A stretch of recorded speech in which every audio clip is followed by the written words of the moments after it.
हैं जो इस पदयात्रा, इस अभियान को देख के, समझ के, इसके संगठनात्मक स्वरूप से जुड़ना चाहते हैं या इस आगे इसको संगठन का स्वरूप कैसे देना है उसमें भागीदार बनना चाहते हैं, हिस्सेदार बनना चाहते हैं।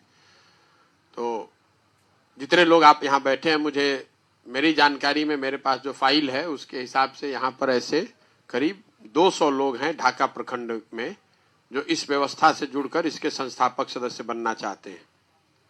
और ये संख्या अभी बढ़ के करीब करीब 2500 हो जाएगी अगले 1-1.5 महीने में।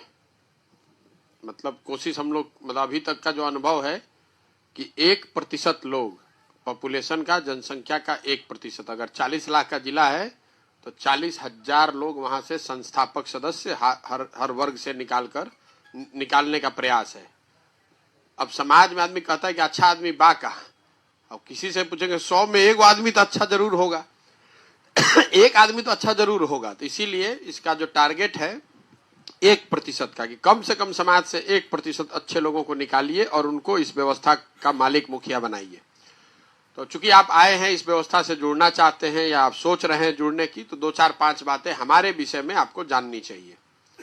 पहली बात, मेरा नाम है प्रशांत किशोर, मेरा नाम प्रशांत कुमार नहीं है। दूसरी बात, हम रहने वाले रोहतास जिला के हैं। सासाराम रोहतास जिला में एक गांव है कुनार, वहां के रहने वाले हैं। हम बक्सर जिला के नहीं रहने वाले हैं। पहले दोनों जिला एक के था और हमारे पिताजी बक्सर में डॉक्टर थे, बहुत बड़ा उनका हॉस्पिटल था, इसलिए कई लोगों को लगता है कि हम लोग बक्सर के हैं। बक्सर में भी हम लोग का घर वगैरह रहा है, लेकिन हम रहने वाले सासाराम के बगल में एक गांव है कुनार, मतलब रोहतास जिला के कुनार गांव के रहने वाले। तीसरी बात, हम इंजीनियर आईएएस मैनेजमेंट करने वाले लोग नहीं हैं। बहुत आदमी के बुझाला कि हम कोनो मैनेजमेंट के पढ़ाई पढ़े हैं, कोई कहता है इंजीनियर हैं, कोई कहता है आईएएस हैं। हम ये सब पढ़ाई नहीं पढ़े हैं। हम पब्लिक हेल्थ का पढ़ाई पढ़े हैं, जो पढ़ाई इंडिया में नहीं होता है। और हम काम करते थे संयुक्त राष्ट्र संघ में, यूनाइटेड नेशंस में काम करते थे। पहले भारत में थे, फिर 3-4 बरस अमेरिका में थे, फिर उसके बाद अफ्रीका में थे 2-3 बरस भारत में भी काम किए हैं। लेकिन हम कोनो इंजीनियर नहीं हैं, हम कोई मैनेजमेंट गुरु नहीं हैं। पब्लिक हेल्थ का काम करते थे पहले। जिस परिचय से आप हमको जानते हैं, चुनावी रणनीतिकार, प्रबंधक वगैरह वगैरह, वो काम हमने 10 बरस किया है, 2011 से 2021 तक। तो पहले 10 बरस 2001 से 2011 तक हम संयुक्त राष्ट्र संघ में थे। फिर दूसरा 10 बरस 2011 से 2021 तक ये चुनाव प्रबंधन, रणनीतिकार, जो भी आप कह लीजिए, वो काम करते थे। कुल 10 साल में 11 चुनाव किए हैं, एक 14 का लोकसभा और 10 अलग अलग राज्यों के विधानसभा।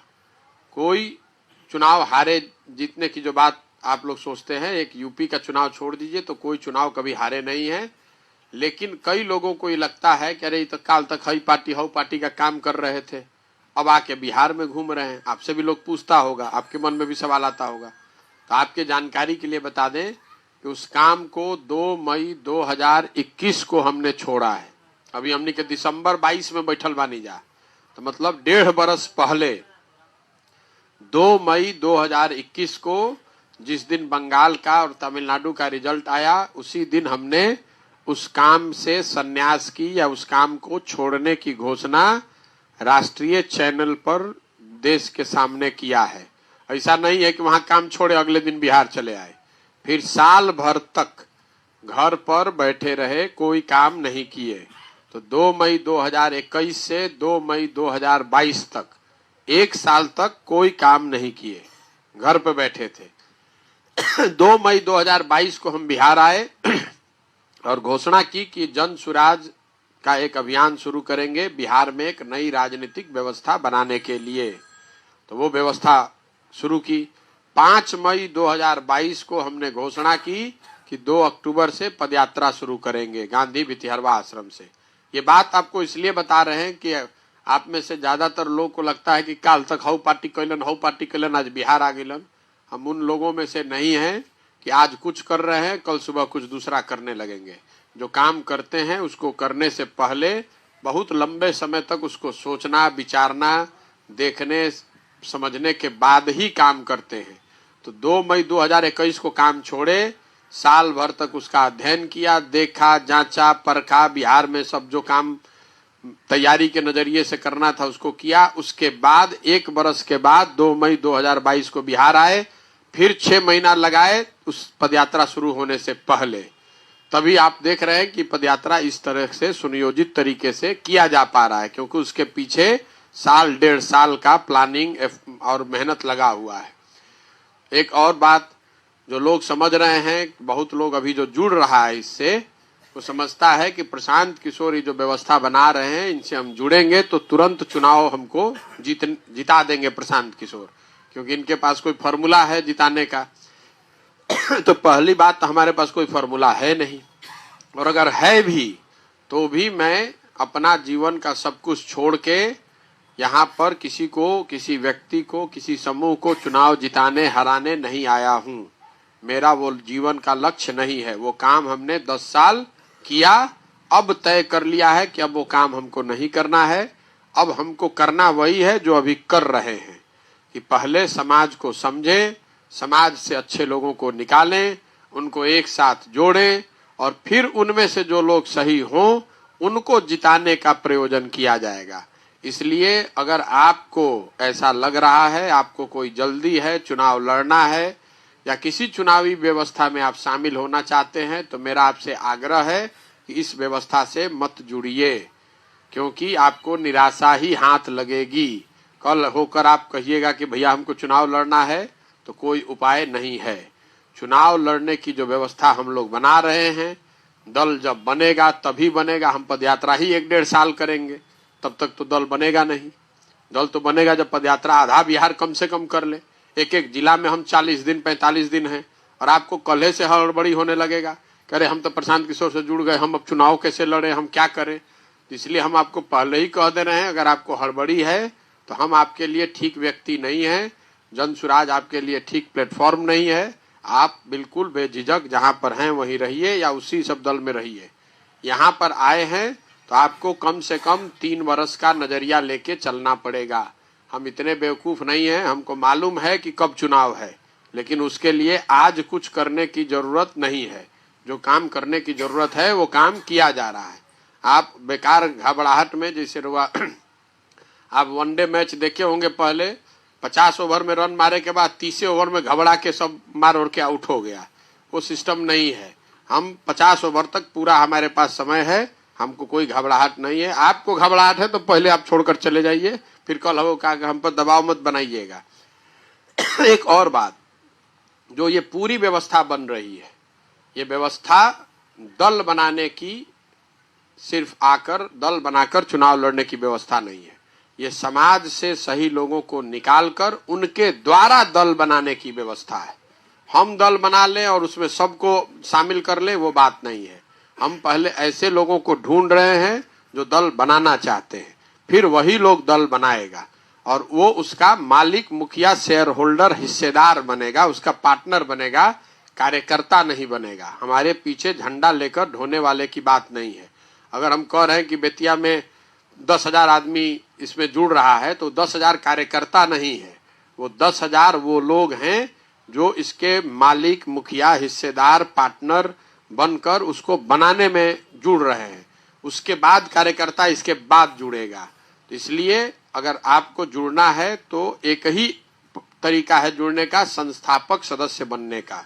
और संस्थापक सदस्य जिसको बनना है वो प्रखंड के स्तर पर ही बन सकता है, ना नीचे ना ऊपर। मतलब डिस्ट्रिक्ट का कोई कमिटी नहीं है, स्टेट का कोई कमिटी नहीं है, पंचायत का कोई कमिटी नहीं है। एक ही कमिटी है, वो है प्रखंड। प्रखंड के स्तर पर जो लोग संस्थापक सदस्य बनेंगे वही लोग इस दल के मालिक, मुखिया, हिस्सेदार, शेयर होल्डर, पार्टनर बनेंगे। उन्हीं के पास दल को बनाने, चलाने का पूरा अधिकार होगा।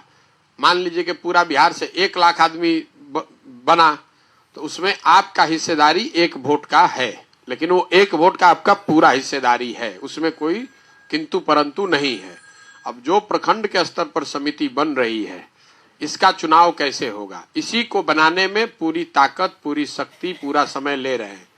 पहले से आईपैक के हमारे जो सहयोगी हैं आपके साथ घूम फिर रहे हों, आप घूम फिर रहे हैं, आपका कुछ चयन किया होगा। उन्होंने समझिए कि ढाका से 200 नाम निकाले। उस 200 में से 40-50 लोग आप लोग यहाँ बैठे हुए हैं। आप में से सारे लोग सही आदमी हैं इसका कोई गारंटी नहीं है, ये हम मान भी नहीं रहे हैं, लेकिन आपके बारे में कुछ न कुछ जानकारी हमारे पास, आपका फाइल हमारे सिस्टम में होगा। आप कौन हैं, क्या करते हैं, समाज आपके बारे में क्या सोचता है, इन सब चीज की जानकारी हम लोग के पास होगी। अब इसके आगे की प्रक्रिया के लिए हम लोग आज यहाँ बैठे हैं। आप में से हर वो व्यक्ति जो संस्थापक सदस्य बनना चाहता है, उसको 2 से 5 ऐसे व्यक्तियों को चुनना है जो आपकी नजर में समाज का सही व्यक्ति है।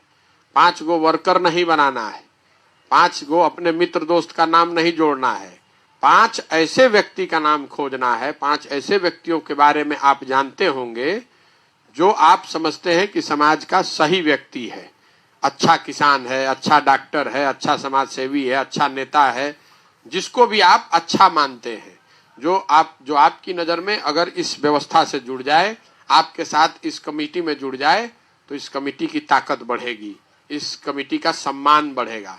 ताकत बढ़ाने के लिए गुंडा, बदमाश, पैसा वाला, ठेकेदार, उस तरह के लोगों का नाम मत लिखिएगा। अगर आप जो 2 या 5, अधिक से अधिक आप 5 ही नाम दे सकते हैं, कम से कम 2 देना है। 2 नहीं दीजिएगा तो संस्थापक सदस्य वाला प्रक्रिया आपका रुक जाएगा।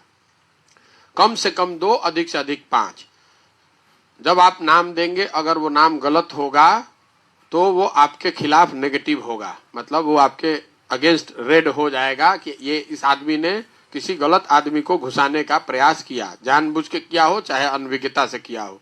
तो मेरा आपसे आग्रह है कि आंख बंद करके किसी का नाम नंबर मत दीजिएगा जिसके बारे में आप जानते हैं। जैसे कोई कहता है भैया कोई काम करे वाला आदमी भेजो, तो आप क्या कहते हैं, अच्छा रुको भैया जांच पर रख लो, काल होकर पैसा लेके भाग जी तो हमारे पर जिम्मेवारी होई।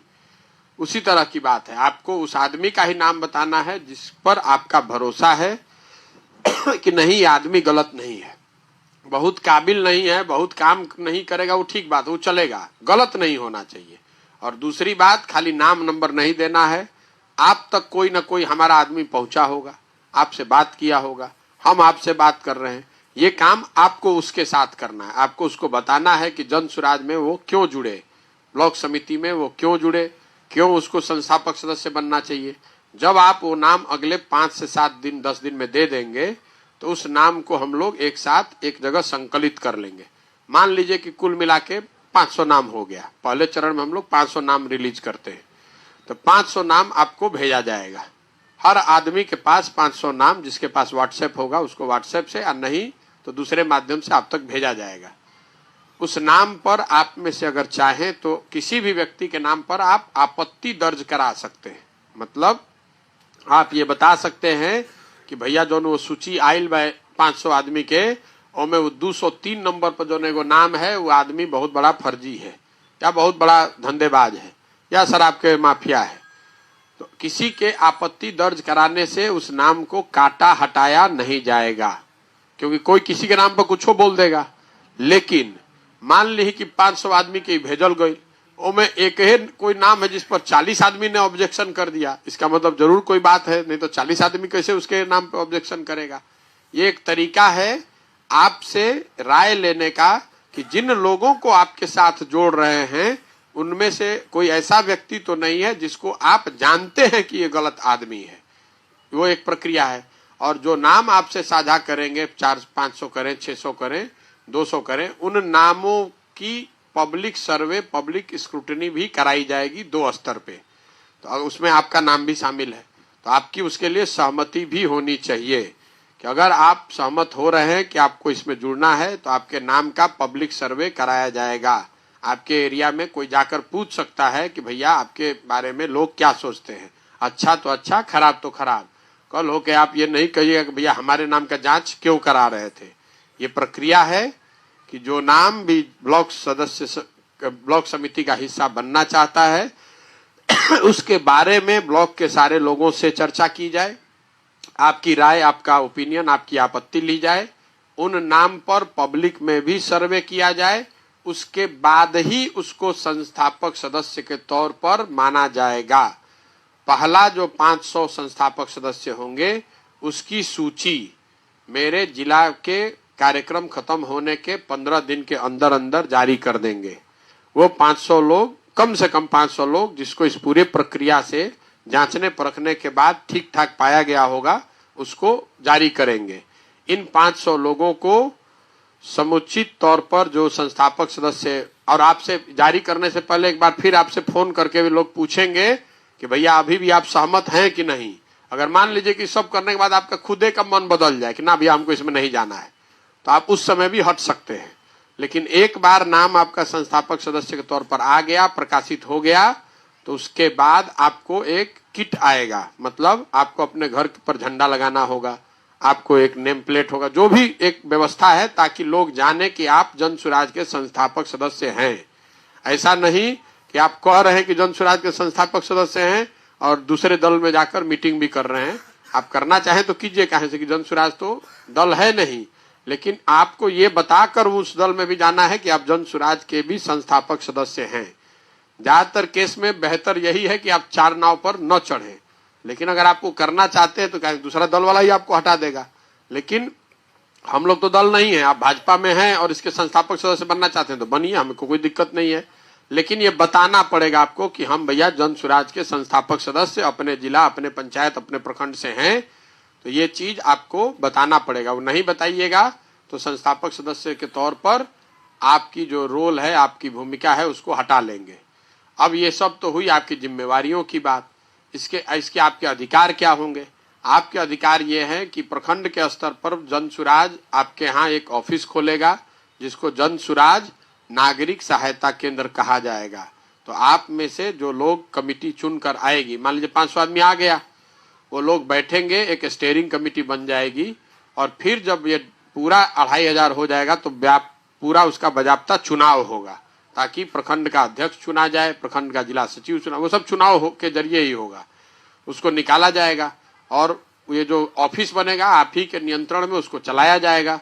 तो पार्टी का ऑफिस न होके वो जन सुराज नागरिक सहायता केंद्र होगा, ताकि उस ऑफिस के जरिए 2 आदमी, 10 आदमी, 100 आदमी, जैसी आपकी क्षमता है, जन समस्याओं को, जन आकांक्षाओं के विषयों को उठाया जा सके, कुछ बात किया जा सके। तो वो व्यवस्था आपको खाली ऑफिस खोज कर जिला में जो भी रहेगा एक आदमी, वो उसको बात करके बताना है। वो खोलने की जिम्मेवारी जन सुराज की है, वो खुल जाएगा, आपको कोई उसमें पैसा वैसा नहीं देना है। इसके साथ साथ संस्थापक सदस्य होने के नाते जो सबसे बड़ा आपका अधिकार है वो है मत का अधिकार। जो दल के, मतलब जैसे दूसरे दलों में डेलीगेट होते हैं, आप ही के पास वो अधिकार है, ताकि दल में कल दल बनाने का निर्णय हो कि बनाया जाए कि नहीं, उस समय आपका मत लिया जाएगा। अगर दल बन गया तो दल का नेता कौन होगा उसके चुनाव में आपका मत लिया जाएगा। अगर दल बनने लगा तो उसके संविधान में क्या क्या बात लिखी जानी है उस पर आपका मत लिया जाएगा। तो जिले के स्तर पर आपसे एक सवाल पूछा जाएगा 2 जनवरी को मत पर, बैलेट पेपर पर, कि क्या इस अभियान को दल में परिवर्तित किया जाना चाहिए। जैसे पश्चिम चंपारण में किया गया, वहां 97.26% लोगों ने कहा कि नहीं, दल बनाया जाना चाहिए। उसी तरह पूर्वी चंपारण में किया जाएगा। जो रिजल्ट आएगा वो आपके सामने दिखेगा, बैलेट पेपर पर होता है और वो उसका रिकॉर्ड रखते हैं हम लोग, मीडिया और सबके सामने होगा। इसी तरह ये प्रक्रिया हर जिले में होगी। मान लीजिए कि हम लोग 25-30 जिला जब कर लेंगे तो राज्य के स्तर पर जब राज्य का अधिवेशन होगा तो उस समय सबको एक बार फिर से बुलाया जाएगा। उसमें 1 दिन 2 दिन जितना भी समय लगे, सारे लोग फिर से बैठेंगे, तय करेंगे कि दल बनाया जाना है तो दल बनेगा, और अगर दल बनेगा तो फिर दल के नाम पर, उसके नेता पर, उसके संविधान के विभिन्न प्रावधानों पर, सारे बातों पर चर्चा फिर से होगी। जैसे मान लीजिए कि हम लोग संविधान में कह रहे हैं कि जन सुराज अभियान में या दल अगर बन गया तो दल में जो लोग जुड़े हुए हैं, ये लोग वार्ड सदस्य से लेकर MP तक सारे चुनाव हम लोग लड़ेंगे। पंचायती राज का चुनाव यहाँ दलगत नहीं है, लेकिन हम लोग ऐसा समझते हैं कि बिहार में अगर व्यवस्था सुधरनी है तो खाली मुख्यमंत्री बदलने से, प्रधानमंत्री बदलने से नहीं होगा, आपको वार्ड सदस्य भी अच्छा आदमी होना चाहिए, मुखिया भी अच्छा होना चाहिए, जिला पार्षद भी अच्छा होना चाहिए, बीडीसी भी अच्छा होना चाहिए, तभी सुधरेगा। तो अच्छा कैसे होगा? अच्छा वैसे होगा कि जो प्रखंड समिति के लोग हैं ये अपने में से या समाज से निकाल कर बताएं कि भैया ये 6 आदमी बीडीसी चुनाव लड़ना चाहिए, और जिसको प्रखंड समिति आप चुनिएगा वही आदमी मुखिया का चुनाव लड़ेगा, वही आदमी बीडीसी लड़ेगा, वही जिला पार्षद लड़ेगा, वही वार्ड सदस्य लड़ेगा। और उसको लड़ाने के लिए जो व्यवस्था चाहिए वो सारी व्यवस्था जन सुराज से की जाएगी। उसको अपने हाल, ताकि गरीब से गरीब आदमी भी, अगर आदमी ठीक है तो उसको चुनाव लड़ाया जा सके, जिताया जा सके। जो आपकी सबसे बड़ी चिंता रहती है विधायक का टिकट कैसे बटेगा, विधायक और एमपी का टिकट के लिए एक जो आपको बड़ा अधिकार है कि जो व्यक्ति भी ब्लॉक का समिति का सदस्य नहीं है वो आदमी इस दल में टिकट नहीं पा सकता है, किसी भी हालत में नहीं पा सकता है, चाहे वो जितना बड़ा आदमी हो, जितना बड़ा मेरा प्रेमी हो, सपोर्टर हो, सहयोगी हो। अगर आप प्रखंड समिति के मेंबर नहीं हैं तो आप किसी भी हालत में दल में टिकट नहीं पा सकते हैं। और दल में टिकट उसी को मिलेगा जिसको प्रखंड समितियों में बहुमत के आधार पर चुना जाएगा, या तो सर्वसम्मति हो जाए या बहुमत हो जाए। अब इसमें आपको ये ध्यान रखना है कि एक विधानसभा में या तो 2 प्रखंड है, 3 प्रखंड है, 2 प्रखंड, 1 नगर, 1 प्रखंड, अलग अलग है। तो दोनों प्रखंड, मान लीजिए कि 2 प्रखंड बा, तो दोनों प्रखंड के लोग बैठेंगे, अपना अपना नाम चुनेंगे। समझिए कि 2 नाम आ गया या 3 नाम आ गया, उन तीनों नाम का पब्लिक सर्वे होगा और उस सर्वे को फिर से आपके सामने रखा जाएगा ताकि आप देखकर एक निर्णय ले सके। क्योंकि ये मानकर हम लोग चल रहे हैं कि हर आदमी यही चाहता है कि हमारा जो भी हम लोग का कैंडिडेट हो जीते, तो बेहतर से बेहतर आदमी ही टिकट पाए और जीत कर आए, ये उद्देश्य है। चूंकि प्रखंड समिति किसी एक आदमी के द्वारा नहीं बनाया जा रहा है तो कोई आदमी इसको मैनिपुलेट नहीं कर पाएगा कि ना भैया फलाने का हो। इसीलिए आपके पास संस्थापक सदस्य बनाने का जो लिमिट है वो 5 ही सदस्य का है। कि अगर 2000 आदमी प्रखंड के स्तर पर है तो 5 को तो आपका आदमी हो सकता है। कितना आदमी को आप इन्फ्लुएंस कीजिएगा? 2000 आप यहाँ हो गया, बगल का प्रखंड, तो 4-4.5 हजार आदमी मिलकर जिसको चुनेगा कैंडिडेट के तौर पर या उम्मीदवार के तौर पर उसी को दल मानेगा। तो जो हम गांव गांव घर घर घूम के कह रहे हैं कि समाज जिसको चुन कर निकालेगा उसी के पीछे ताकत लगाएंगे, ये उसी को दर्शाता है कि समाज को से आपको निकाला, समाज से 1% आदमी को आपको निकाला, प्रखंड समिति में आपको मालिक बना दिया प्रखंड के स्तर पर, और आपने जिसको चुना उसी को उम्मीदवार के तौर पर आगे बढ़ाया जाए। अगर किसी वजह से आपने जो नाम भेजा उसका नाम पब्लिक सर्वे में नहीं आ रहा है तो भी ऊपर का बैठा हुआ आदमी उसको बदल नहीं सकता है। क्योंकि ज्यादातर दल ये करते हैं कि नीचे से नाम आ गया फिर कहता कि नहीं सर्वे में इनका नाम नहीं था इसलिए दूसरे को टिकट मिल गया। अगर वैसी स्थिति बनेगी तो भी वो नाम आप पर वापस भेजा जाएगा। आपके पास अवसर होगा बैठकर देखने का, बातचीत करने का कि अगर इनको जिनका नाम आपने भेजा उसको नहीं मिल रहा है तो किसको मिल रहा है और क्यों मिल रहा है। लेकिन जिसको भी मिलेगा वो प्रखंड समिति का हिस्सा होना ही चाहिए, किसी बाहर को नहीं मिल सकता है। अब आप में से जितना लोग बैठे हैं ज्यादातर लोग यही सोचते होंगे अरे अभी तो कहत न बाड़न, देखिए होगा कैसे, हमने के बहुत देखले बानी जा। तो रउआ बहुत देखले हो, कब रउआ इहो देखले, बहुत आदमी कहल के अभी कहत न बाड़न के बिहार में अहन तब न हम आ गए। फिर जब आ गए तो हमने कहा कि हम 2 अक्टूबर से पैदल चलेंगे, तो कहते हैं अभी तो कहत न बाड़न, पैदल चल के देखियन तब न हुई, कोई चलेला पैदल। जब पैदल चलने लगे तो कह रहा है कि अभी तो 50 दिन न भइल, अब देखी पूरा बिहार भर चलिहन तब न। तो आपको ऐसा लग रहा है कि अरे भैया अभी तो कहत न बाड़न, लेकिन हम आपको फिर से आपके हित में बता दे रहे हैं कि अगर आप सोचते हैं कि इसको किसी तरीके से आप तोड़ मरोड़ पाइएगा तो आप गलतफहमी में हैं, आपके हाथ में निराशा ही लगने वाली है। हम अपने जीवन का सब कुछ छोड़कर किसी व्यक्ति विशेष को प्रमोट करने को, बढ़ाने के लिए नहीं आए हैं। हमको ये व्यवस्था कायम करनी है और आपका भविष्य देखे चाहे नहीं, अपना भविष्य तो हम जरूर देख रहे हैं। तो आप कितना भी कोशिश कर लीजिएगा, कितना भी जोड़ लगा लीजिएगा, तो इससे हम टस से मस होने वाले नहीं हैं। चुनाव हारना जीतना, वो हार जाएं तो हार जाएं, लेकिन इस व्यवस्था, इस प्रक्रिया से अलग कुछ भी नहीं हो सकता है। अगर आप टिकट के इच्छुक हैं तो इसी व्यवस्था में आपको अपनी पहचान बनानी पड़ेगी। ये आपको तय करना पड़ेगा कि इस प्रखंड के स्तर पे जो समिति बन रही है उसमें आप सर्वमान्य हो या सब लोग आपके नाम पर तैयार हो, या आपको साथ साथ तय करना पड़ेगा कि पब्लिक में आपका नाम सर्वे में सबसे ऊपर आए। दूसरा कोनो रास्ता है नहीं, पैसा आप दे नहीं सकते हैं, दल उसको पैसा देगा जो चुनाव लड़ेगा, तो आपका पैसा हमको चाहिए नहीं। चुनाव लड़ने की समझदारी व्यवस्था वो हमको आपसे चाहिए नहीं, वो हम ही बना रहे हैं। तो किसी भी तरीके से आप हमको इसमें प्रभावित नहीं कर पाइएगा, इसलिए उसका प्रयास भी मत कीजिए। कई लोगों को ये भी लग सकता है कि जो हमारे साथ काम कर रहे हैं लड़के, इनसे इनके जरिए कुछ हो सकता है। आपको हम बता दे रहे हैं कि 10 साल से हम यही काम करते हैं। जो लड़कों से आप मिलते हैं वो हर 3 महीने पर बदल दिए जाएंगे। आपको पहले से भी दिख रहा होगा, जो पहले मिला होगा वो लड़का दिख ही नहीं रहा है, वो छोड़ के कहीं चला गया या यहाँ नहीं है। तो हर 3 महीने पे लड़के बदल दिए जाते हैं। जो लोग सर्वे करते हैं वो हैदराबाद में बैठते हैं, उससे आपको जीवन में कभी भेंट नहीं होगा। और दूसरी तरह की जो पॉलिटिकल इंटेलिजेंस गैदरिंग होती है वो सारा हेडक्वार्टर उसका कलकत्ता में है, तो उससे भी आपका जीवन में भेंट नहीं होगा। तो इन लड़कों के पीछे भी कुछ, कोई कहता है कि इनको गाड़ी दे दें, इनको कुछ खिला पिला दें, इनको बढ़िया से कर दें तो उससे कुछ हो जाएगा, उससे भी कुछ होने वाला नहीं है। एक ही तरीका है, आप अपने लोगों के बीच अपनी पहचान बनाइए, लोगों में आपकी पॉपुलैरिटी होगी तो आपको कुछ करने की जरूरत नहीं है। हम अपने आप खोज कर आपको निकाल कर वहां बता देंगे कि भैया आप मुखिया लड़िए, आप ही का नाम आ रहा है, आप यहाँ से जीतिएगा, या आप विधायक लड़ने के लिए आप ही का नाम सब लोग बता रहा है, हम अपने आप वो चुन लेंगे।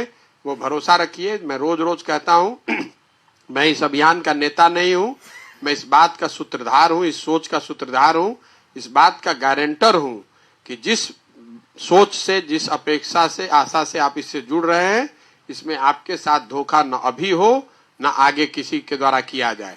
जब तक हम इस व्यवस्था में बने हुए हैं तब तक इसमें कोई भी हेर फेर ऊपर नीचे नहीं हो सकता है।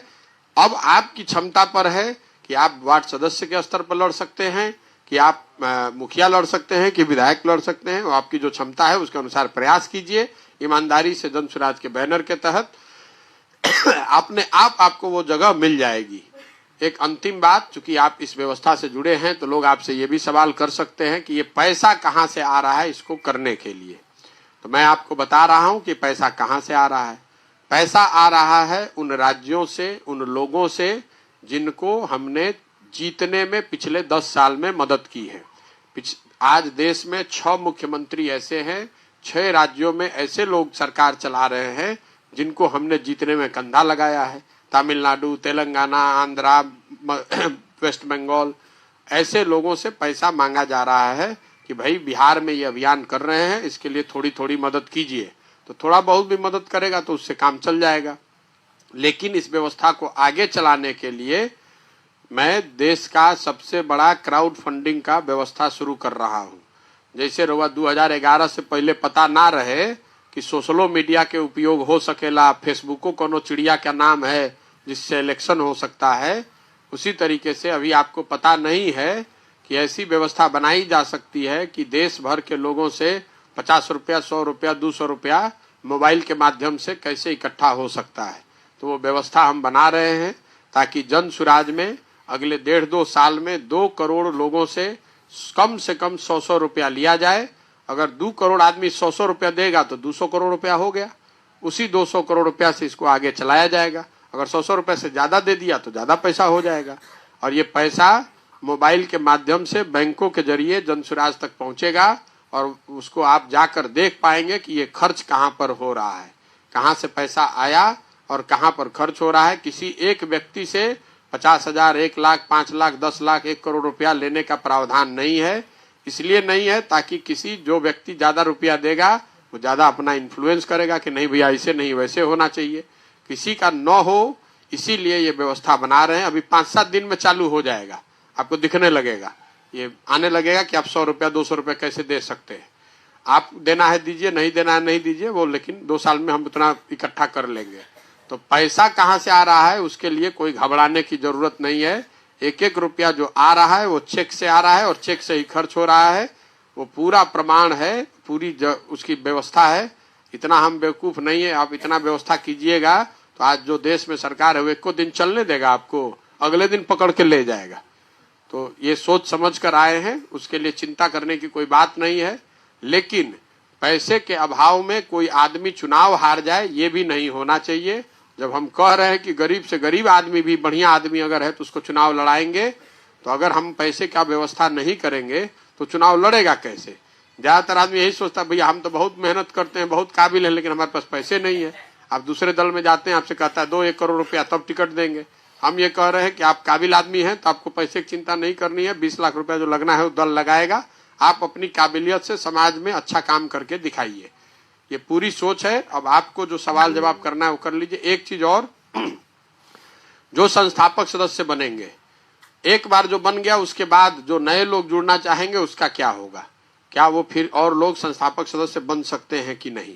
तो उस पर बहुत चर्चा के बाद, करीब 200 प्रखंडों में चर्चा के बाद लोगों ने जो तय किया है कि नहीं, संस्थापक सदस्य बनाए जाने की प्रक्रिया रुकनी नहीं चाहिए। नया आदमी जुड़ता है तो जुड़े, उससे दिक्कत नहीं है, जब तक वो ठीक आदमी है तो जुड़े। लेकिन जो लोग बाद में इसमें संस्थापक सदस्य बनेंगे उनके पास मत का अधिकार नहीं होगा। मतलब जो अधिकार आपके पास होगा वो अधिकार बाद में जुड़ने वालों के पास एक समय के बाद ही आएगा। ऐसा इसलिए क्योंकि पीछे के लोगों के अनुभव रहे हैं कि जो लोग, जो इस तरह की व्यवस्था शुरू होती है तो जो शुरुआती कंधा लगाता है, शुरुआती मेहनत करता है, वो कहीं ना कहीं उसको लोग धकेल के पीछे कर देते हैं। लास्ट में आदमी आता है और सब कुछ कब्जा कर लेता है। तो ऐसे चालाक चिड़िया से बचने के लिए ये व्यवस्था बनाई जा रही है कि जो लोग भी इसमें एक पहले दौर के संस्थापक सदस्य के बाद आएंगे उनको कम से कम 1 साल और ज्यादा से ज्यादा 3 साल, यह भी चर्चा का विषय है, मतलब 1 साल या 3 साल तक मत का अधिकार नहीं होगा। वो संस्थापक सदस्य हो सकते हैं, ब्लॉक कमेटी का हिस्सा हो सकते हैं, पदाधिकारी हो सकते हैं, कैंडिडेट के प्रत्याशी हो सकते हैं, लेकिन उनके पास खुद का मत का अधिकार नहीं होगा। जब तक प्रखंड के लोग मिलकर उनके नाम पर सहमति नहीं देंगे तब तक वो दल के कैंडिडेट या उम्मीदवार या पदाधिकारी नहीं बन पाएंगे।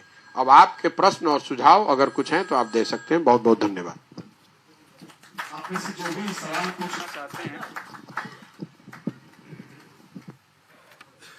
हेलो, आप में से जो भी साथी सवाल पूछना चाहते हैं आप अपना हाथ उठा लेंगे, हमारे साथी आएंगे, आपको माइक दे देंगे। और जो हम लोगों ने एक प्रारूप डिस्कस किया था और जो एक विषय एक तरह से पहले डिस्कस किया था कि आपके सवाल सुझाव जो हो वो संगठन के बनने बनाने इसकी प्रक्रियाओं पर और जो संदर्भ प्रशांत जी ने रखा उसके इर्द गिर्द, या आपको लगता है कोई विषय जो छूट गया जिस पर और चर्चा या और प्रकाश डाला जाना चाहिए, उन विषयों पर ही आप अपनी राय, सुझाव या सवाल रखें।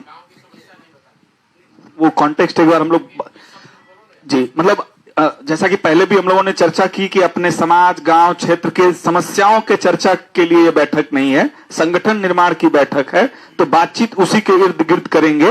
बाकी चीजों के विषयों के लिए जब बातचीत करनी होगी तो हम लोग इकट्ठा होंगे, फिर उस पर बात करेंगे। अभी इन चीजों से बचिएगा, इन विषयों से। मेरा नाम तारिक अनवर चंपारनी हुआ और मैंने जामिया मिल्लिया इस्लामिया दिल्ली से BA सोशल वर्क की पढ़ाई किया है। फिर Tata institute of social science Bombay से मैंने सोशल वर्क में MA किया है। फिर मैं मानव सुरक्षा के विषय पर मैंने MPhil की है और अभी मेरा PhD चल रहा है मानव तस्करी और मानव सुरक्षा भारत नेपाल सीमा के ऊपर। तो सर ने लगभग सारी बातें बता दी हैं। मेरा 2 सवाल है इसमें। 2 सवाल में पहला सवाल यह है कि अभी सर ने कहा कि संस्थापक सदस्य जो है ना बनाने की बात हुई, तो दल बन जाने के बाद भी क्या सदस्य बनाने की जो प्रक्रिया होगी, क्या क्राइटेरिया होगी, ये वाला विषय थोड़ा बच गया। और दूसरा जो मेरा सवाल है वो यह है कि जब इस वक्त में गांधी जी को लगभग उनकी विचारधारा को कॉर्नर करने की कोशिश की गई है, लगभग कॉर्नर कर दिया गया है, वैसे समय में गांधी जी को अपना सेंट्रल फेस बनाकर हम इस प्रक्रिया में उतरे हैं, तो कितने हम कामयाब हो पाएंगे, इस पर जरा रोशनी डालते हैं। देखिए, दल में जो मेंबर बनाए, जब दल है ही नहीं तो उसका मेंबर कैसे बनाइएगा? अभी तो बस एक ही खिड़की खुली है। जो लोग इस व्यवस्था के तहत जुड़कर, इस अभियान से जुड़कर, इस सोच से जुड़कर दल बनाना चाहते हैं, उसके संस्थापक बनना चाहते हैं, वो बन सकते हैं। एक बार संस्थापक सदस्य बन गए और साल भर के बाद निर्णय हुआ कि दल बनना है, उसके बाद सदस्यता अभियान चलेगा। अभी ये सदस्य बनाने का अभियान नहीं है, ना हम लोग इसको करना चाहते हैं। अभी तो सिर्फ और सिर्फ ऐसे लोगों को जोड़ रहे हैं जो इसका संस्थापक सदस्य बनना चाहता है, और उसको करने में चाहे साल भर लगे या 2 साल, पहले ये कर लेंगे, उसके बाद ये भीड़ जुटाने का अभियान नहीं। जो लोग समाज में कम से कम 1% सही आदमी जरूर हो जो कि इससे जुड़े, इसको मिलकर बनाए, इसका मालिक मुखिया बने, उसके बाद वर्कर बनाने के लिए मिस्ड कॉल दे के, मेंबर बनने के लिए पर्चा फाड़ के, गमछा लगा के मेंबर बनने के लिए तो 6 महीना में जितना आदमी कहेगा उतना जोड़ दिया जाएगा, उससे क्या है, उससे कोई फर्क नहीं। तो अभी मेंबर बनाने का कोई अभियान नहीं है। अभी जो जुड़ेगा उसका एक ही खिड़की है, संस्थापक सदस्य के तौर पर आप प्रखंड के स्तर पर इसके संस्थापक सदस्य हो सकते हैं। होने के लिए आपको इस प्रक्रिया से गुजरना पड़ेगा। दूसरा, आपने कहा कि गांधी जी की बात लेकर आप चले हैं तो कितना सफलता मिलेगा नहीं मिलेगा।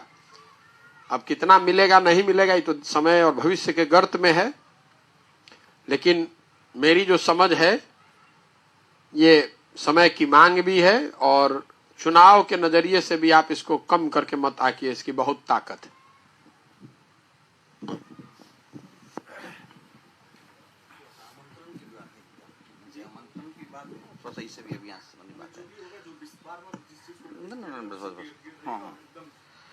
सबसे पहले हम हार्दिक अभिनंदन करते हैं सभी भाइयों का, और साथ साथ चंपारण के इस पावन धरती महात्मा गांधी कर्मभूमि पर पद यात्रा को लेकर के, और गांधी जी के जो मिशन जो 100 वर्ष पहले गांधी जी ने सोचा था इस धरती पर आकर जन सुराज और जो आम जन जो नीचे तबके तक है वहां तक पहुंचना और उसको विकास के साथ जोड़ना और उसको भी बनाना सही मानव, जो गांधी जी ने सोचा था, इस अभियान को लेकर के हमारे प्रशांत किशोर जी हम लोग के बीच में आए।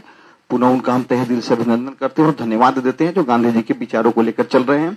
और हम उस स्थल से आते हैं। सबसे पहले मैं अपना परिचय दे देता हूं कि मैं ओम प्रकाश पांडे, बड़हरवाला खनसेन, उस गांधी की कर्मभूमि से हूं जहां गांधी जी ने भारत के प्रथम बुनियादी पाठशाला के रूप में 13 नवंबर 17 को अपने चंपारण सत्याग्रह के दौरान बड़हरवाला खनसेन में उस विद्यालय की स्थापना की थी, बुनियादी पाठशाला के रूप में।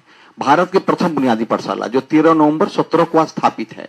और वहां के शेड्यूल में अभी तक आपका कार्यक्रम हम लोगों के बीच में नहीं आया है, तो हम एक आमंत्रण भी चाहेंगे, क्योंकि सलमान जी से भी बात हुई थी और सौरभ जी से भी बात हुई, शिवम जी से भी बात हुई थी, और बैठक में भी हम कई शामिल हुए हैं उन लोगों के साथ।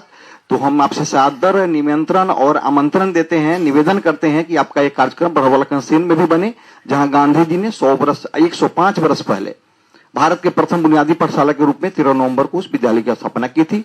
उसका गांधी जी ने जो आश्रम स्थापित किया, विद्यालय स्थापित किया, उसका आप दर्शन करें और गांधी जी के विचारों को जो आप लेकर के चल रहे हैं उसमें हम सबका सहयोग रहेगा।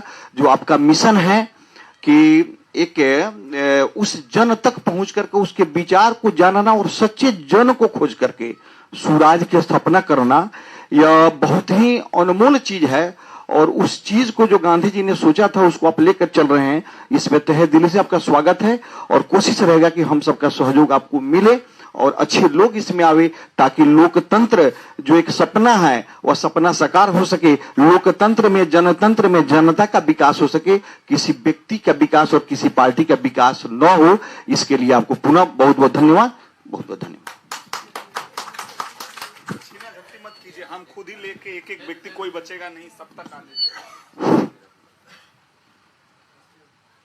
नाम कमाल हसन, घर बड़हरवाला खनसेन। अब परिचय की जरूरत तो नहीं रही।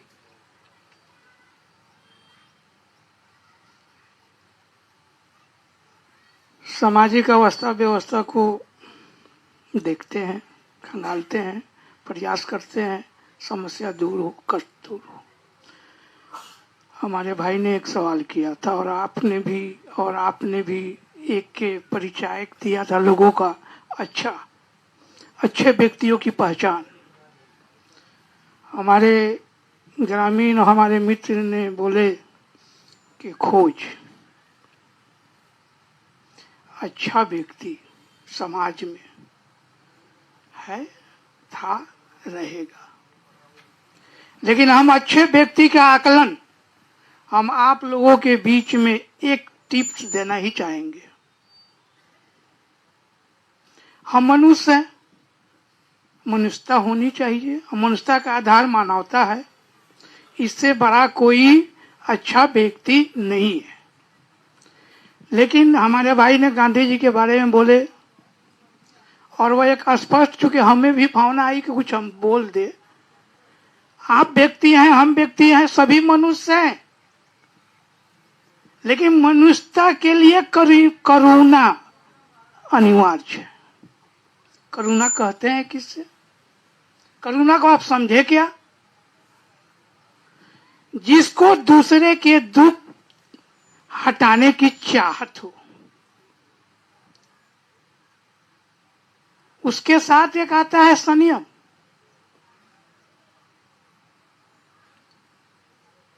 संयम को भी समझ लें आप कि वो एक बुनियादी बोध है, जीवन का आधार है। स्वयं अपने लिए नहीं करे, जिसे आज हम राजनीति में स्वार्थ कहते हैं, और उसका अंतिम रूप भ्रष्टाचार आपके सामने है। अपने लिए नहीं, स्वयं अपने वैसा बने, फिर दूसरे को उस समस्या से, कष्ट से मुक्त कराए। ये जीवन का बुनियादी आधार है। तो मैं मानता हूं समाज में ऐसे लोग हैं, थे। हर कोई ये नहीं कह सकता है कि जहां पीड़ा है वहां हम हैं। मंच तो यही बोल रहा है, समाज तो यही बोल रहा है, सदन यही बोल रहा है, और विधानसभा भी यही बोल रहा है, लेकिन आप पीड़ा मुक्त किधर? स्वयं करुणा होनी चाहिए। अगर आपके नजदीक कोई आदमी आता है कि भाई हमें दुख है, तो आप उसकी दुख दूर करने की भावना उत्पन्न करेंगे, चाहत होगी, कदम बढ़ाएंगे। ये सोच हमारे प्रशांत जी का है। ये मूल आधार है अच्छा व्यक्ति का चुनाव। अब स्पष्ट रूप से ये ढूंढना पड़ेगा। अब सीधी बात है, बहुत दिन से हम लोग सुनते आ रहे हैं, आज नहीं, जब इतिहास लिखा गया, जब संसद बना गया, संविधान बना गया, दो शब्द आए कि मैं जहां हूं, जहां लोगों की पीड़ा है, मैं वहां हूं। ये वो है जिसके बारे में आप पूछ रहे हैं। संविधान के बनने की बात की हम बात बोल रहे हैं कि जहां पीड़ा है वहां मैं हूं। हुआ क्या? जब कुछ देर आगे बढ़ा तो यही आदमी बोला, मैं क्या करूं, मैं क्या करूं, मैं बेबस हूं। और इसी चक्की के बीच में हम पिसते आ रहे हैं। हमारी बात यह है कि अच्छा व्यक्ति चुने। अच्छा व्यक्ति का निर्णय करुणा के आधार पर होना चाहिए। आप बैठे हुए हैं चौक पर, कोई मोटरसाइकिल से जा रहा है, कोई फैमिली है, उसका साड़ी या क्या कहते हैं कि दुपट्टा कपड़ा अगर चक्के में फंस गया तो आप कहेंगे जाने तो साले को बड़ा बन के जा रहा है, बहुत तेज जा रहा है। नहीं, अगर आप वहां पर रोक टोक कर रहे हैं कि भाई जी रुक जाइए, पीछे भी देखिए, साड़ी फंसा हुआ है, दुपट्टा फंसा हुआ है, उसको निकाल लीजिए, यह अदना करुणा है। ऐसे व्यक्ति समाज में हम उस व्यक्ति को अच्छा मानेंगे। धन्यवाद। एक दो सवाल पीछे से भी लेना चाहेंगे, पहले हम लोग नवीन।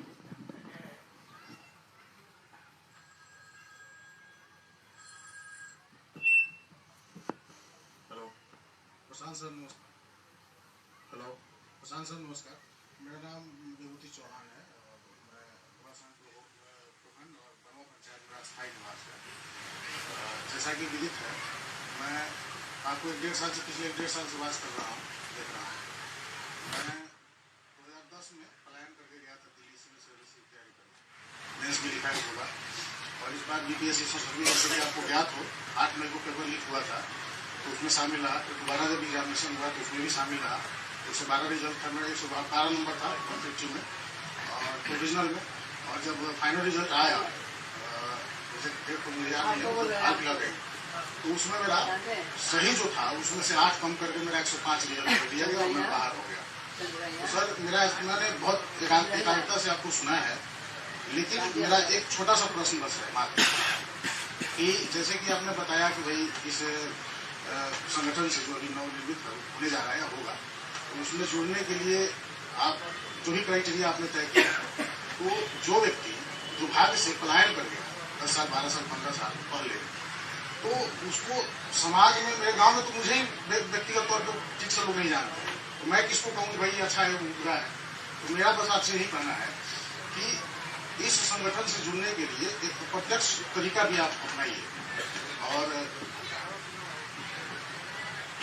देखिए, बिहार का दुर्भाग्य भी है और ये सच्चाई भी है कि बहुत बड़ी संख्या में नवयुवक जो समाज में पढ़े लिखे हैं, समझदारी वाले लोग हैं, व्यवस्था से पीड़ित भी हैं या कहीं न कहीं इस व्यवस्था की समस्याओं को निजात दिलाने से पार पाके अपने लिए कुछ उन्होंने बना भी लिया है, लेकिन वो अनफॉर्चुनेटली बिहार में है ही नहीं। जो आप कह रहे हैं अपने गांव में रहते नहीं, उनको जुड़ना चाहिए। लेकिन ये वो लोग हैं जो पढ़े लिखे लोग हैं, इंटरनेट से कनेक्टेड हैं, वो लोग जान रहे हैं कि क्या हो रहा है। अगर उनमें चेतना है तो जुड़ना चाहेंगे तो ऑनलाइन जुड़ ही सकते हैं, उसमें कोई रोक तो है नहीं। लेकिन ये सारे लोग जो बाहर यहाँ से चले गए, मान लीजिए कि 1 करोड़ लोग आदमी बाहर चला गया, फिर भी इस बिहार में 12 करोड़ आदमी है, तो सबसे बड़ी चिंता तो ये है कि जो यहाँ है या जो मजबूरी में है, अपनी इच्छा से है, जिस वजह से भी है, उसमें से सही लोग निकाले जाए। जो बाहर चला गया है उसमें एक बहुत बड़ी संख्या ऐसे लोगों की है जो कि कहीं न कहीं मान लिया है कि अब बिहार में कुछ होगा नहीं, चलो बाहर चल के रहो। कुछ 1% ऐसे लोग भी हैं जो चाहते हैं कि अगर मौका मिले तो आए, कुछ ऐसे लोग हैं जो मौका मिले तो आएंगे भी, लेकिन वो संख्या बहुत कम है। अगर 1 लाख लोग बिहार के बाहर रह रहे हैं तो उसमें 5,000 आदमी ऐसा होगा जो वहां से एक्चुअली अपना छोड़कर बिहार के लिए कुछ करना चाहता है, लेकिन मन में ये इच्छा रखने वाला कि नहीं बिहार में अगर कुछ अच्छा होता तो मैं चलता, वो ऐसे 50,000 लोग होंगे। और बिहार में कुछ अच्छा हो ये तो करीब करीब सभी लोग सोचते हैं, लेकिन बहुत ऐसे लोग हैं कि उन्होंने बिहार को एक तरह से भुला दिया है। हम लोग भी बाहर रहे हैं, हम लोग भी देखते हैं, बाहर जो रहता है वो सोचता है कि भाई चलो कुछ नहीं है, वहां कुछ नहीं हो सकता है, बेकार समय जाया कर रहे हैं। हमको सैकड़ों लोग बताते हैं कि अरे कहाँ आप पड़े हैं इस चक्कर में, कोई सुधार सकता है बिहार को। वही लड़के जो पढ़े लिखे हैं, जो यहाँ से धक्का खा के, यहाँ से संघर्ष करके आगे गए, वहां पहुंच गए, अब वो लौट कर अपने गांव, अपने प्रखंड, अपने ब्लॉक, अपने शहर, अपने राज्य में नहीं आना चाहते। संभव है इसलिए नहीं आना चाहते कि अपना जिंदगी उनको दिख रहा है, आगे का करियर दिख रहा है, लेकिन कहीं न कहीं ये भावना भी खत्म हो गई है कि भाई हम इसी व्यवस्था से बनकर आगे बढ़ गए तो हम अगर पीछे हटकर, जो भाई पीछे छूट गया उसका हाथ नहीं पकड़ेंगे। जो बात आपने करुणा की कही, अंग्रेजी में जिसको एम्पैथी हम लोग कहते हैं, अगर आप में हम में ये एम्पैथी नहीं है कि हम तो बढ़ गए लेकिन हमारा समाज तो पूरा छूट गया, और अगर भगवान ने हमको कुछ शक्ति बुद्धि दी है और हम नहीं प्रयास करेंगे तो आखिर कौन प्रयास करेगा। तो उनको जुड़ना चाहिए। जुड़ने के लिए बहुत लड़के जुड़े भी हुए हैं, ऐसी बात नहीं है, लेकिन वो संख्या नगण्य है। मेरी सोच ये है कि धीरे धीरे जब ये ग्राउंड पे चीज बढ़ेगी तो और वो संख्या बढ़ेगी, लेकिन एक एक शहर में 5-5 लाख 10-10 लाख लड़के बिहार के हैं। या तो अपनी रोजमर्रा की जिंदगी में वहां इतने फंसे हुए हैं कि उनको बिहार की तरफ लौट के देखने का समय नहीं है, या अगर जब वो देख रहे हैं तो उनका अपना अनुभव इतना कटु है कि सोचते हैं कि भैया छोड़ो, अब हम निकल गए उस पचड़े से, अब हम काहे वापस पड़े वहां जाके। लेकिन जो लोग जुड़े हुए हैं, है ऑनलाइन व्यवस्था है, बहुत लोग जुड़े हुए हैं, बात करते भी हैं, धीरे धीरे बनेगी बात। लेकिन बिहार की दुर्दशा इसीलिए है भाई कि जो लाचार है वो तो लाचार, यहाँ व्यवस्था ने उसको लाचार बना दिया, वो कुछ कर नहीं पा रहा है। जो इस लाचारी से किसी तरीके से निकल गया बाहर, वो लौट कर आकर इसको सुधारना नहीं चाहता या इसके लिए प्रयास नहीं करना चाह रहा है। वो भूल गया है कि जिस महाराष्ट्र, जिस तमिलनाडु, जिस पंजाब में आप बैठकर बड़ी बड़ी बात कह रहे हैं कि देखिए कितना बढ़िया लुधियाना है, कितना बढ़िया बेंगलोर है, हमारा राज्य खराब है, उस बेंगलोर को भी तो बेंगलोर के लोगों ने बनाया है ना भाई, कर्नाटक के लोगों ने बनाया है, तब तो अच्छा बना है, तमिलनाडु के लोगों ने बनाया है, तब तो अच्छा बना है। बिहार के लोग जाकर तमिलनाडु के हो जाइएगा तो आपको तमिलनाडु में आधार नहीं ना मिलेगा, आप वहां पर जाकर नौकरी कर सकते हैं। आप तमिलियन तो हो नहीं सकते, आप तो रहिएगा बिहारी ही।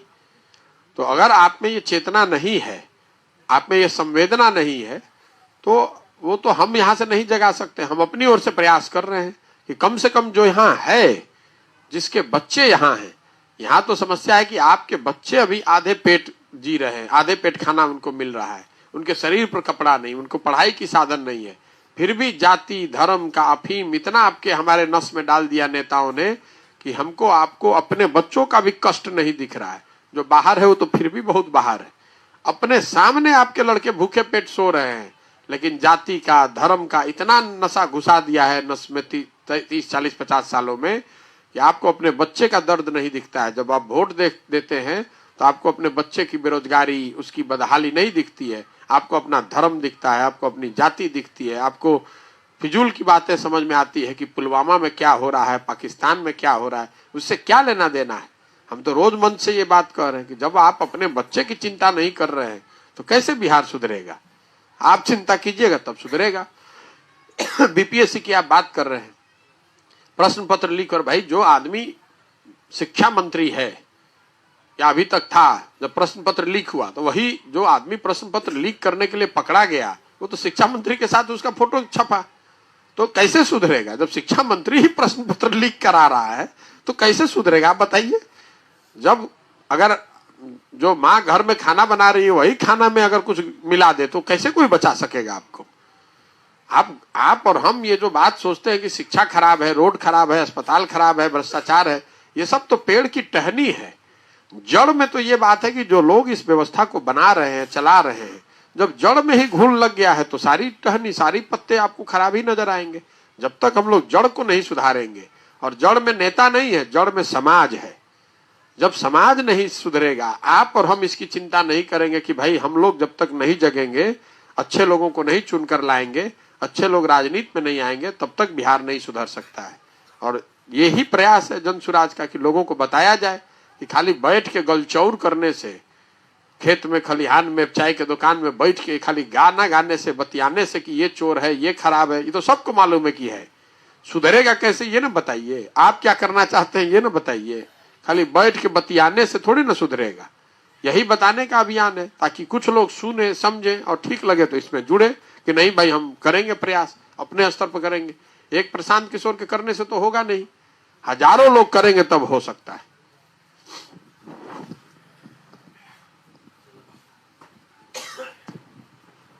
एक दे दीजिए, एक उनको कर लेने दीजिए, फिर आप कर लीजिए। प्रशांत जी को मेरा नमस्कार। मेरा नाम मोहम्मद असगर अली हुआ, मैं कसैया पंचायत से हूँ। मैं मल्टीमीडिया प्रोफेशनल हूँ।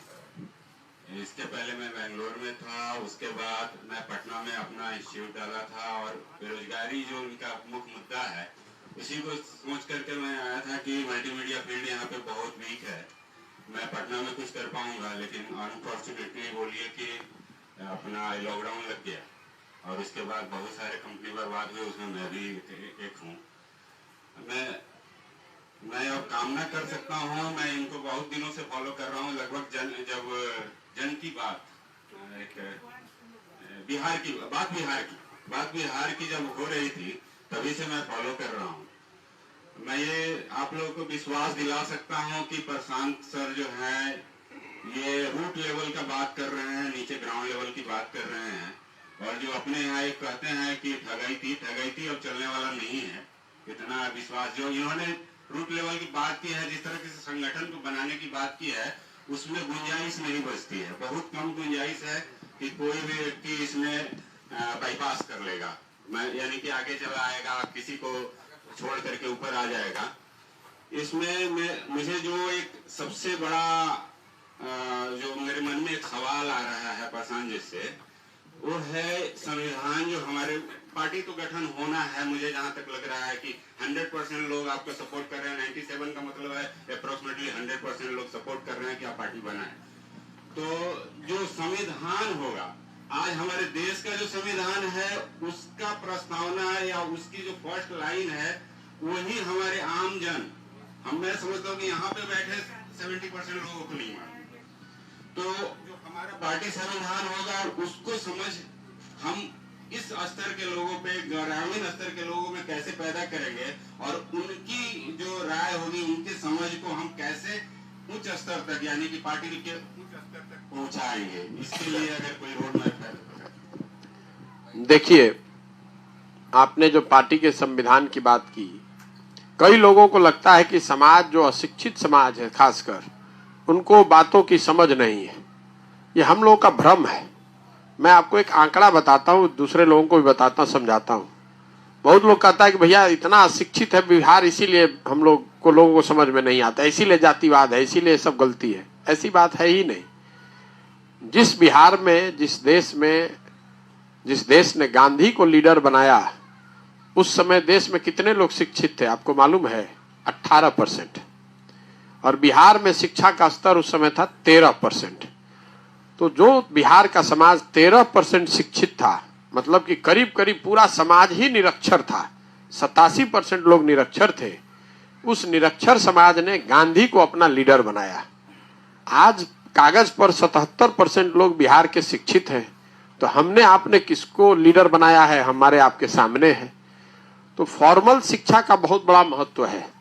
अगर आप शिक्षित हैं तो विषयों को समझने में, उसको एनालाइज करने में, उसको बोलने में आपकी क्षमता ज्यादा हो सकती है। लेकिन फॉर्मल शिक्षा जरूरी नहीं है कि आपको ज्यादा समझदार बना दे। बहुत पढ़ा लिखा व्यक्ति भी बेवकूफ हो सकता है और बहुत कम पढ़ा लिखा आदमी भी बहुत समझदार हो सकता है। मुझे समाज में समझदार लोगों की कमी नहीं दिखती है। मुझे इस बात में कोई भ्रम नहीं है कि समाज में बहुत समझदार लोग हैं। जरूरत इस बात की है कि उनमें ये विश्वास दिलाया जाए कि नहीं, समझदार और सही लोग के लिए कोई जगह है, कोई विकल्प है, आप आ सकते हैं। ज्यादातर ऐसे लोगों को पिछले कई दशकों की राजनीति ने ये समझा दिया है या ये उनके मन में बैठा दिया है कि हम लोग की कोई जगह ही नहीं है। जिससे जाकर पूछिए तो सामान्य आदमी यही कहता है अब ठीक बाड़न, लेकिन इनका राजनीति में क्या कोई पूछा था? अरे मास्टर साहब अच्छा पढ़ लेंगे, कोई पूछा था? जब वो पूछे जाने वाले प्लेटफॉर्म पर आएगा तो उसकी अपनी ताकत, अपनी क्षमता, उसमें कोई दाग नहीं है। शीशे पर धूल पड़ जाए इसका मतलब ये नहीं है कि शीशा खराब है। धूल को साफ करने के बजाय शीशे को आप नहीं उठाकर तोड़ते हैं। शीशे पर अगर धूल पड़ जाएगा तो धूल साफ कीजिएगा कि शीशा तोड़ दीजिएगा? तो बिहार का समाज भी, बिहार की स्थिति उसी शीशे की तरह है जिस पर बहुत मोटी धूल पड़ गई है। उसको साफ करने की जरूरत है, बजाय इसके कि हम लोग उस शीशे को ही तोड़ दें। तो मुझे लगता है कि इसको किया जा सकता है, उसमें कोई दिक्कत है नहीं। प्रयास करना पड़ेगा, मेहनत करनी पड़ेगी, एक दिन में नहीं होगा लेकिन किया जा सकता है।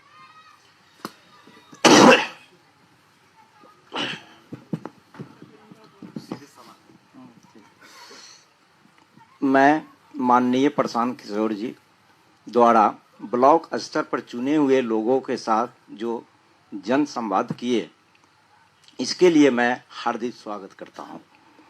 मैं देवेंद्र प्रसाद सिंह, पूर्व सांसद प्रत्याशी, पूर्व सैनिक गुप्तचर अधिकारी प्लस प्रदेश अध्यक्ष, पूर्व सैनिक, voice of ex serviceman society. अभी तक जो भी हमारे माननीय प्रशांत किशोर जी ने जो संवाद किए, उस संवाद में हमें बहुत अच्छा लगा। कुछ पॉइंट है जो मैं बता रहा हूं। जो इन्होंने ब्लॉक स्तर पर जो चुने हुए लोगों को 1 साल के बाद में, जो नए लोगों को 1 साल के लिए बोले कि उनको भी दिया जाए, उनको सही रूप से 3 साल पर देना चाहिए हमारे राय से। बाकी आम लोगों से जो राय होगा वही राय सही माना जाएगा। और प्रशांत किशोर जी के जो भी इसमें भाग लिए, इस योजना से प्रेरित होके मैंने अपनी सर्विस में दोबारा ज्वाइन करने के लिए नहीं चाहा, और मैं पूरा जी जान लगा के मैं इनके साथ ही रहने का भी प्रयत्न किया हूं कि मैं पद यात्रा में साथ रहूंगा। और मुझे पूरी उम्मीद है कि प्रशांत किशोर जी का जो ये जन संवाद पद यात्रा है ये बहुत सफल होगा, और यही सफल हमारे बिहार ही नहीं भारत की ओर भी जाएगा और देश में नंबर 1 बिहार को लेके पहुंचेंगे। इसके लिए मैं बहुत बहुत धन्यवाद। 1 साल हो कि 3 साल, अभी ये चर्चा का विषय है। मैंने बताया कि कुछ लोगों ने 1 साल बताया है, कुछ लोगों ने 3 साल बताया है, किसी ने 2 साल भी बताया है। उसको नोट कर रहे हैं। जब 500 प्रखंड में इसकी चर्चा हो जाएगी तो जो बहुमत रहेगा वो किया जाएगा। ये तय है कि एक समय सीमा होगा जिस दौरान नए लोगों को मत का अधिकार नहीं होगा। अगली बैठकों का भी समय हो रहा, 2 सवाल या 2 सुझाव हम लोग और ले पाएंगे, एक आपसे और एक आपसे। जी, मेरा नाम ऋषि राज है और मैं शिक्षक के रूप में यहाँ ढाका प्रखंड अंतर्गत उत्क्रमित मध्य विद्यालय गवंद्री पूर्वी टोला में कार्यरत हूँ। मुझे सारी बातें अच्छी लगी, आप सब लोगों का अभिनंदन है मेरी तरफ से। मैं एक सवाल यहाँ ये रखना चाहता हूँ कि देखिए, ग्रासरूट लेवल पे जब कोई भी सही व्यक्ति किसी सही मुद्दे को लेके आगे बढ़ता है तो वहाँ के जो लोकल स्टेक होल्डर्स होते हैं, जो विधायक होते हैं, मुखिया होते हैं, वो उन लोगों के ऊपर कुछ ना कुछ ऐसा प्रोपेगेंडा लाते हैं, कुछ ऐसा केस मुकदमा इस तरीके का लाते हैं जिससे वे लोग परेशान होकर अंततः चुप बैठ जाते हैं। अभी आपने एक बात कही थी कि मेरा इंटरनल सर्वे होगा जिसके अंतर्गत में उन लोगों के सारी चीजों की जांच की जाएगी। तो इसमें बैठे हुए बहुत सारे लोगों को मैं व्यक्तिगत तौर पे भी जानता हूँ और खासकर मैं अपना भी उदाहरण देना चाहूँगा कि मुझे पिछले 2 साल के अंतर्गत मेरे ऊपर 2 फर्जी मुकदमे डाले गए, चूंकि मैंने कुछ सही मुद्दे उठाए थे अपने पंचायत के अंतर्गत। तो इन समस्याओं को भी ध्यान रखते हुए आप उस सर्वे में जो होगा इन चीजों का मतलब ये इनपुट आउटपुट सही ढंग से इसको देखना चाहिए। नहीं, स्वाभाविक है। देखिए, जो सामाजिक राजनीतिक जीवन में है, केस मुकदमे आपस में होते रहते हैं, लेकिन अब सोना की तस्करी का केस होना और आप कहीं रोड जाम किए थे उस पर केस होना, दोनों में फर्क है। और जब आप पब्लिक सर्वे करते हैं तो पब्लिक तो यही देखते कि ना भैया बहुत अच्छा आदमी मान हमने कहती लड़ल रहन। ये कोई एडीआर का रिपोर्ट तो हम लोग लेते नहीं जो कहता है कि इस पर 2 केस है। हम लोग तो पब्लिक सर्वे करते हैं। तो अगर आप जनता के मुद्दे पर आपने आंदोलन किया है, आप पर केस हो गया है तो जनता आपके पक्ष में ही बोलती है। लेकिन आप सोना का तस्करी कर रहे हैं, शराब का तस्करी कर रहे हैं, उस पर केस हो गया है तो उसमें तो जनता आपके पक्ष में नहीं बोलेगी। नहीं तो ध्यान में रहता। मैंने आपको कहा 3 बात आपने ध्यान नहीं दिया। एक बात तो कि जो सबसे पहला तो आपका अपना का ओपिनियन है। जो 500 आदमी है वो भी तो एक दूसरे को जानता है कि किस तरह के आदमी है। दूसरा पब्लिक सर्वे है और तीसरा मैंने कहा कि जो आप दे रहे हैं, हमारे लड़के घूम रहे हैं, एक ये 2 स्रोत ये हुआ, हमारे लड़कों ने बताया, फिर आपने बताया दूसरा स्रोत, फिर पब्लिक सर्वे मैंने कहा हैदराबाद में जो टीम करती है तीसरा हुआ, और फिर उसके बाद एक पॉलिटिकल इंटेलिजेंस यूनिट अगर मान लीजिए दूसरे जगह बैठी हुई वहां से वो देख रहे हैं। तो इन 4 जगह पर गलत इंफॉर्मेशन आने की संभावना कम है। दूसरी एक आप बात ऐसे समझिए कि आप कोई भी व्यवस्था बना दीजिए, उसमें कुछ गलती हो सकती है। संभव है कि 500 आदमी यहाँ बैठा है उसमें 4 आदमी खराब आ जाए, 500 में 40 को खराब आ जाए। लेकिन जैसे आप देखते हैं कि अभी की जो व्यवस्था है वो इतने खराब लोग उसमें हैं कि उसमें सही आदमी चला जाए तो वो भी खराब हो जाता है। तो प्रयास ये है कि हम इतने सही लोगों का व्यवस्था बनाएं कि उसमें कुछ गलत अगर घुस भी जाए तो या तो सही हो जाए या गलत न कर पाए। तो ये 100% तो नहीं हो सकता है कि 100% एक आदमी कोई ना कोई उसमें स्नीक इन कर सकता है। लेकिन अगर 100 में 70, 75, 80 लोग ठीक हैं तो अगर 15 को खराब भी अगर आ गया है तो भी वो ज्यादा कुछ कर नहीं पाएगा। अब आखिरी सवाल। धन्यवाद। मैं बढ़ारवाला खनसेन, महात्मा गांधी के कर्मभूमि मुखिया समकान सिंह, महात्मा गांधी के कर्मभूमि से बैठे सारे महानुभावों को हार्दिक अभिनंदन, साथ प्रशांत किशोर जी का हार्दिक अभिनंदन। मेरा एक आग्रह था कि जब पद यात्रा का जहाँ तक सवाल है, महात्मा गांधी भी पद यात्रा किए थे और मेरे पंचायत महात्मा गांधी के कर्मभूमि में आकर 6 महीना 13 दिन तक रुके थे। मैं अपने प्रशांत किशोर जी से आग्रह करूंगा किसी माध्यम से किसी तरह समय निकालकर वहां रात्रि विश्राम जरूर करें, क्योंकि हमारे टीम का हमारे जो उद्देश्य है उसको काफी बल मिलेगा। और गांव की खोज, गांव में खोज सबसे मनुष्य का प्रथम प्राथमिकता है। गांव खोजिए, गांव में खोजिए, सारा चीज मिलेगा। इसी के साथ मैं अपना सवाल वापस।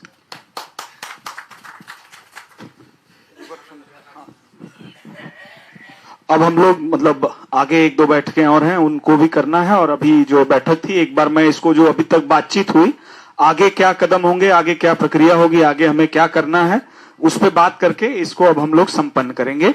तो 2-3 विषय जिस पे एक तरह से चर्चा हुई और आप लोगों के बातचीत से समझ में आया कि इस पे सहमति है, इसके हिसाब से आगे हम लोग अब काम कर सकते हैं।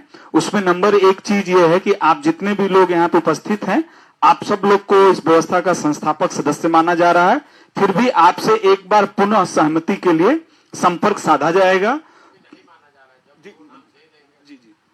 और आपके माध्यम से जो है 5 लोग ऐसे होंगे जिनको इस व्यवस्था के साथ जोड़ना है, या अगले 5 संस्थापक सदस्यों का नाम आपको देना है। और नाम देने का आशय ये नहीं है कि सिर्फ आपने नाम और मोबाइल नंबर दे दिया उनसे आपको जनसुराज के बिहाफ पे विस्तृत चर्चा करके उनको जनसुराज के विचार से अवगत करा के इस व्यवस्था के साथ जोड़ना है। हमारे टीम के साथी आपसे 1 सप्ताह के अंदर इन सारे विषयों पर संपर्क कर लेंगे और वो नाम आप लोगों से ले लेंगे। आ जाने भी एक बार, अब वो नाम आप लोगों से ले लेंगे।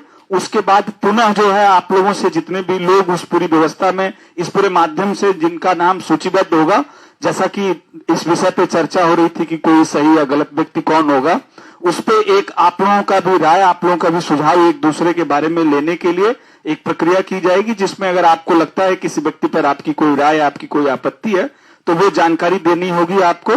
वो बात आप जो बताएंगे वो बात गोपनीय रखी जाएगी। फिर उसके बाद आगे की जो व्यवस्था बनेगी, आगे जो जिम्मेदारियों का बंटवारा होगा, उसमें आपके सुझाव और आपकी आपत्ति को ध्यान में रखा जाएगा। आवश्यकता पड़ेगी तो पटल पे लोगों के सामने वो बात रखी जाएगी। इसी प्रक्रिया के स्वरूप आगे पूरा हमारा प्रखंड स्तर की समिति का गठन होगा। आप मान के चलें कि 500 संस्थापक सदस्यों के साथ व्यवस्था शुरू होगी। उसमें से कुछ लोगों, कुछ व्यक्तियों के साथ शुरुआती दिनों में जिम्मेदारियां दी जाएंगी या जिम्मेदारियों का बंटवारा होगा। पुनः जो है क्रमिक तौर पर वो जितने भी लोग उस व्यवस्था से जुड़े रहेंगे या जुड़ते जाएंगे, उनके बीच में इन जिम्मेदारियों को वितरित किया जाएगा या उनके माध्यम से व्यवस्था को आगे चलाया जाएगा। मेरी समझ से ये सारी बातों पे हम लोगों की चर्चा हुई और इन्हीं सारी चीजों पे हमारी सहमति है और इसी हिसाब से हम लोगों को आगे ये पूरी व्यवस्था चलानी है। आप सब लोगों का यहाँ आने के लिए, अपना समय, अपनी सोच, अपने सुझाव से सहयोग करने के लिए धन्यवाद।